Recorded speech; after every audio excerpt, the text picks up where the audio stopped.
अरे किती खातोय, अरे किती जाड झालायस, जरा चालायला जा, असे शब्द सहज ऐकायला येतात. पण लठ्ठपणा हा आळशीपणा नाही, हा एक आजार आहे. Hi, I am doctor Prachi Jadhav, consultant endocrinologist, Miraj. WHO आणि अनेक वैद्यकीय संस्था यांनी ओबेसिटी म्हणजे लठ्ठपणाला एक आजार मानलेला आहे. लठ्ठपणा म्हणजे काय? लठ्ठपणा म्हणजे शरीरातील चरबी वाढणं, पण हे फक्त जास्त खाण्यामुळे नाही. याच्यात स्लो मेटाबॉलिझम, हॉर्मोनल इम्बॅलन्स, अनुवंशिकता किंवा मानसिक तणाव हे सगळे गोष्टी महत्त्वाची भूमिका वाजवतात. लठ्ठपणामुळे आपल्याला काय काय होऊ शकतो? तर लठ्ठपणामुळे आपल्याला गंभीर आजार होऊ शकतात, जसं की डायबिटीज, हायपरटेन्शन, हाय कोलेस्ट्रॉल, हार्ट अटॅकचा रिस्क वाढतो, स्ट्रोक, फॅटी लिव्हर आणि काही कर्करोग सुद्धांचा रिस्क लठ्ठपणामुळे वाढतो.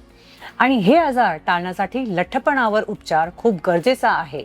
नियमित व्यायाम, संतुलित आहार आणि एंडोक्रिनॉलॉजिस्टच्या मार्गदर्शनाखाली योग्य तपासणी आणि योग्य उपचार खूप गरजेचा आहे. लठ्ठपणा हा इच्छाशक्तीचा कमतरता नाही, पण हा एक आजार आहे आणि ह्याचा उपचार शक्य आहे. धन्यवाद.